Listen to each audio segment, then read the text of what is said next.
But under this proposed rule, like, that would just be fine. Like, you don't even have to give a reason not to treat a trans person. You could just say, no, I think they're icky and I don't want to touch their bodies. And again, right back to the 80s under the, the AIDS crisis, where doctors just refused to, treat gay men and trans women who were infected with AIDS. It's just,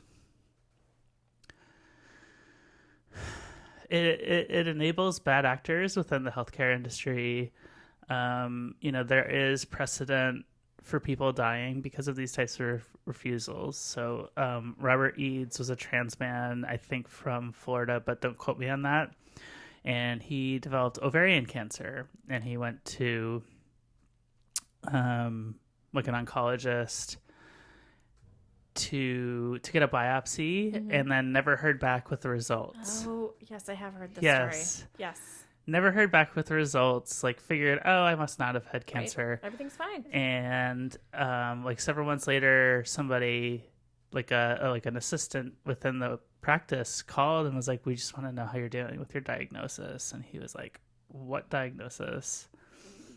So he reached out to the oncologist to figure out what happened. And the guy was like, well, when I saw your transgender status, honestly, my first reaction was to refer you to psychiatry, but I figured I just wouldn't get in touch with you at all. And he ended up dying because nobody would take care of his ovarian cancer, right? So, like, these doctors basically can just refuse to treat life-threatening situations. And there's actually a trans woman who lived not far from here where we're recording today, who was in a car accident.